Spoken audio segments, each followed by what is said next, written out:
Mailap ang aktor na si Gerald Anderson kapag pag-uusapan ang viral video niya ng pagsaklolo sa mga nasalanta ng mga nagdaang bagyo. But for the very first time, nagpaunlak siya sa atin.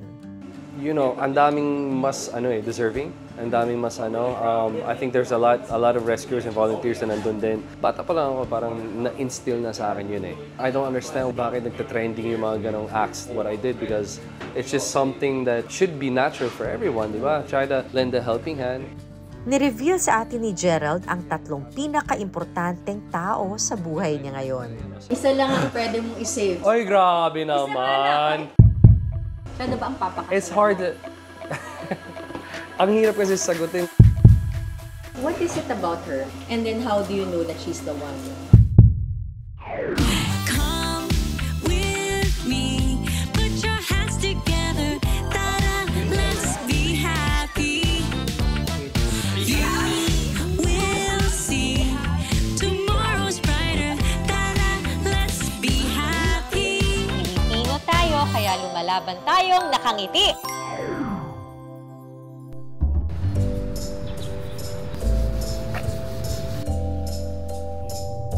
Look at this! Pier 13!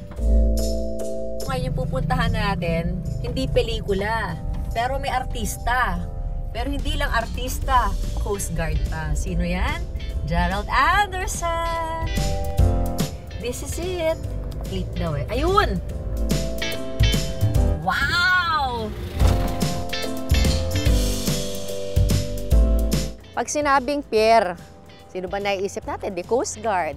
Pag sinabing Coast Guard, sino bang naiisip yung artista? Of course, walang iba. Siya na talaga. Gerald Anderson is in the house. And special lang araw na ito, andyan tayo sa Teresa Magbanwa dahil siya ay manunumpa. Tara, let's get to know Gerald Anderson up close! Morning po! Wow, merong party! Lahat to for Je? Wow! Na-excite ako. Kasi matagal-tagal nang hindi ako nakakasakay ng barko. Nandito tayo ngayon sa Teresa Magbanwa. BRP Teresa Magbanwa. At ito yung vessel na pumupunta sa West Philippine Sea. Excited ako dahil kahit paano mas makikilala natin si Gerald Anderson today. Hey, Je! Thank you! Thank you! Kamusta po kayo? Good! Thank you. Of course. Thank you. Thank you also. Thank you. I watched your mga videos now. Lieutenant Commander right now, but after today will be Captain. Yeah. Kapitan. Yeah, Kapitan. Yeah. So it's exciting. But, you know, si Senator Robin pa nag-push nitong promotion for me because of what happened nung Typhoon Karina. It's kind of, syempre nakakahiya din, but I just, want to use this as an inspiration and set an example para sa mga kapong artista and even the normal people. Si Papa mo nabanggit mo. Bakit ka na-impluwensyahan ng Papa mo?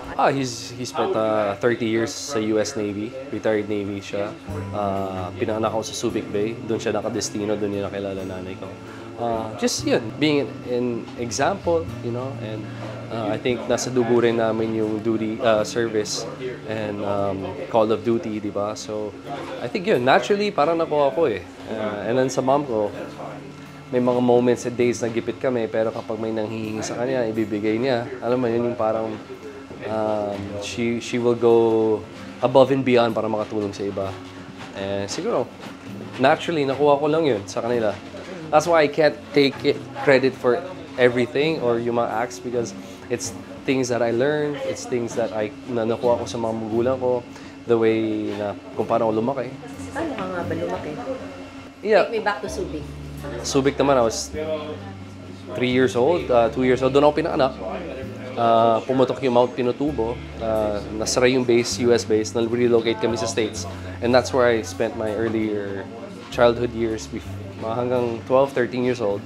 And then 13 years old to 16, lumaki ako sa General Santos City, sa mama ko. And then after that, pumasok ako sa PBB, and now we're here. So, marunong ka rin mag-Bisaya? Oo, kabalo. Kasabot ko. Siyempre, namin yun eh.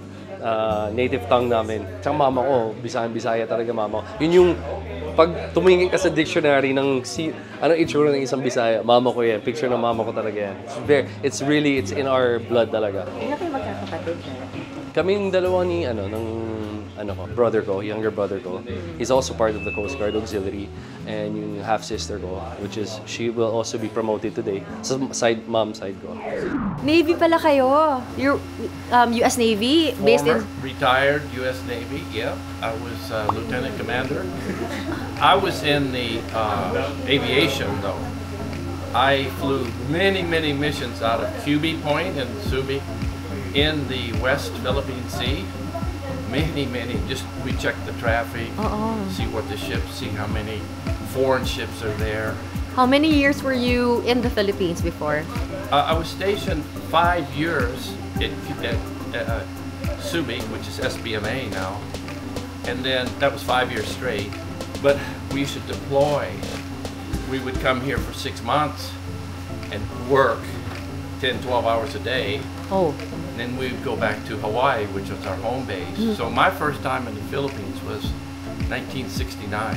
That's a long, That's long before time. anybody here was born. Anybody in this room, they weren't even born yet. So I've been here a while. I have a long connection with the Philippines, and I love the Coast Guard. I love these guys. They are so good. I had a contract as a civilian after I retired, working for the Department of National Defense with the Philippine Navy. And I really thought those guys were good and, dedicated and responsible and everything. But I've been associated with these guys for years now. These guys are incredible. And they have a lot of integrity. And now your son is part of them. Yeah, no. It was your influence, he says. Well, yeah. How was he growing up, sir? I think because I always talked about the U.S. Navy, and I still send him pictures.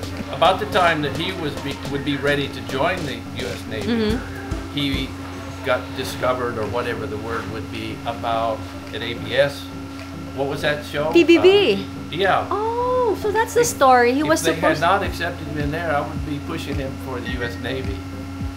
But he got that path, and he's not going to quit that because he enjoys it, and he's good at it.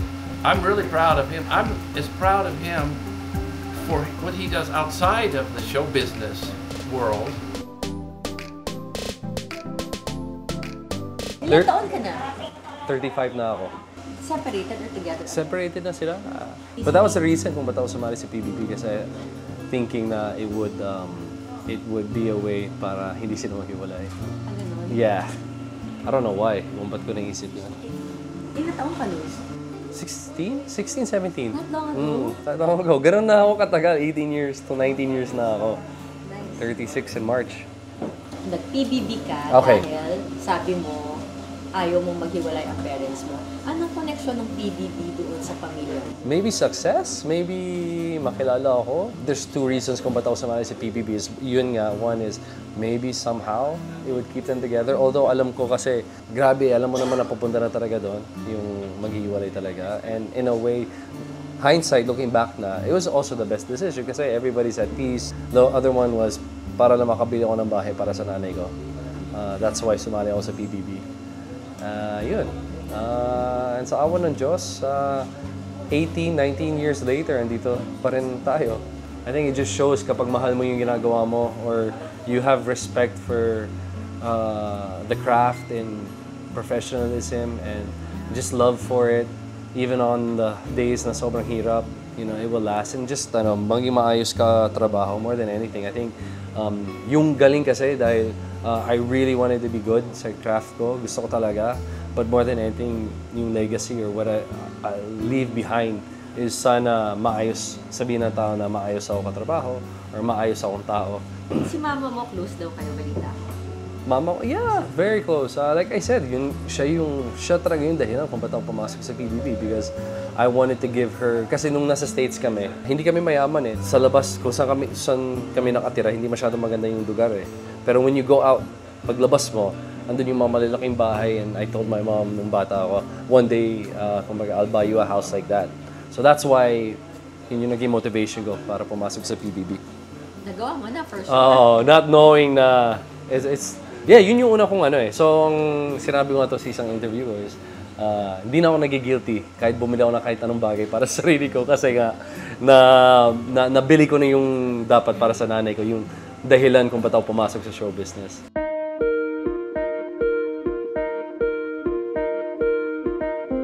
Auxiliary Captain Gerald O. Anderson Jr., PCGA, having been promoted as Auxiliary Captain, hereby solemnly swear that I will abide by the rules and regulations of the Philippine Coast Guard Auxiliary, dedicate my best effort carrying out its mission of promoting safety of life at sea, protecting the marine environment, conducting search and rescue operations, and assisting in youth development. So help me God. From the time na naisip ng group nila Day and Janelle, yung concept ng tayong dalawa about PMK cadets, and who would have thought na from there ay pursue pala niya to. So this must be his destiny. Yan. Yun nga, dumami yung PMA. Ngayon baka yung Coast Guard kailangan ng tulong naman talaga. Dapat naman talaga. Especially I mean, even if we really should support the Coast Guard. Gandang role model. Thank you. Try to be. Thank you. A good role model for both pamilya, actor, and as a Coast Guard, as a Filipino citizen, as a public servant. Yung Star Magic, dinala ko na sila dito, yung mga bata, to, instill some patriotic, kasi sa dami nangyayari ngayon sa West Philippine Sea, mga nasalanta, Coast Guard ang lagi nandun eh.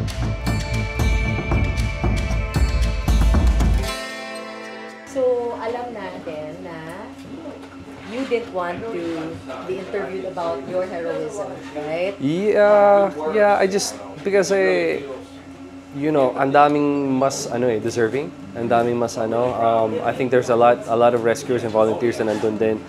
Syempre kung nagkataon na celebrity ako sa na-picturean, na-post, but it took me time to realize na ba't hindi ko na ito gamitin to highlight yung mga ibang rescuers, volunteers, even yung mga nagdo-donate, to say thank you also to them.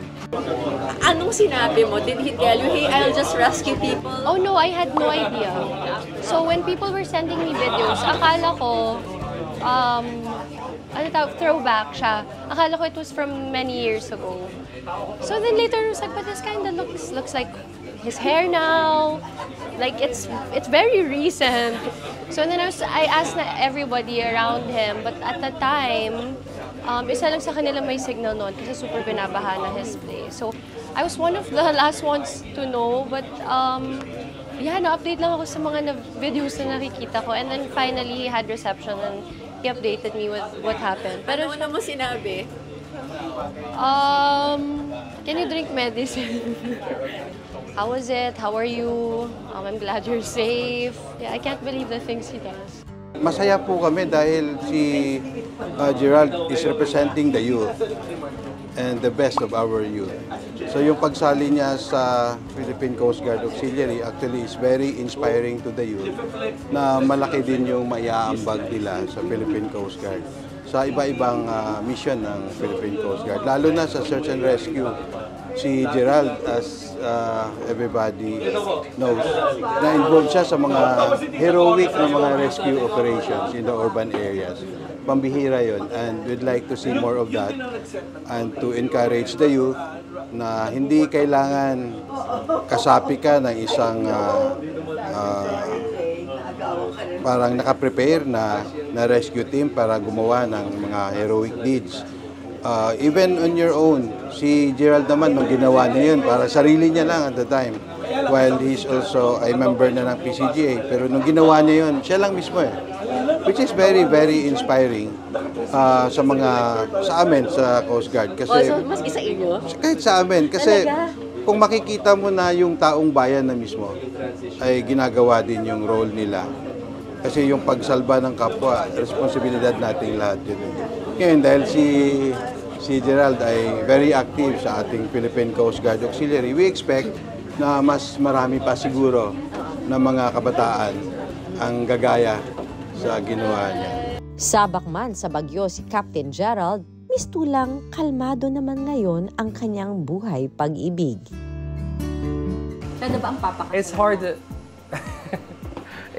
Ang hirap kasi sagutin, syempre, kasi kailangan kami yung magkausap about that, you know? But, does she have the qualities? Does she have everything na hinahanap sa isang asawa, sa isang tao? Of course. I mean, 5 years na kami together, and we're still learning about each other. I think non-stop naman yan eh, di ba? What is it about her? And then how do you know that she's the one? Happy ka ba? Para wag ka mabitin, please like and subscribe to our channel para makagawa pa tayo ng mga inspiring at nakakahaping mga content. And don't forget to click on that alert button. Now na! Click, click, click! Maraming salamat! Be happy! Because nagagawa ko lahat ng kailangan kong gawin from my work in the industry, business, basketball, Coast Guard duties. Nagagawa ko lahat yan because of yung support na binibigay niya sa akin. Undying support. So, doon pa lang eh. You know, if you love someone, if you're willing to adjust and support, at yun yung nagagawa namin sa isa't isa. Parang bringing out the best. I mean, I think yun yung point eh. If we're bringing out the worst in each other, nako, mahirap yun. I think yun yung point ng isang relationship. Kasi lalo na kung mag-aasawa kayo dahil abang buhay na yun eh. So you want to make sure na positive kayo. Although syempre may mga fights, may mga ups and downs, but kung paano nyo i-work out yung mga hindi magandang moments sa isang relationship. Agree. Di ba? Sino ang top 3 na pinaka-importante sa buhay mo ngayon? Top 3 na pinaka-importante ka. Wow! Yung mom ko, yung dad ko, si Julia is very important. Nasa top 3 siya talaga. But like, people around me, yung mga support group ko, napaka-importante kasi ako eh, parang I operate of energy of yung friends ko, family ko. And I try to bring good energy also. So yun, pero top 3, yun na yun. Isa lang ang pwede mong isave dahil nagre-rest. Oy, grabe naman. It can happen. Mamamatay ako, gagawin ko lahat para ma-save silang tatlo. Isa lang. Hindi pwede. Hindi pwede kasi they're all like, how? I would die trying to save to save them all. I would die trying, literally. Yung tatlo, lalo na yung tatlo na sinabi ko. And that's the other side of Captain Gerald Anderson. Be happy!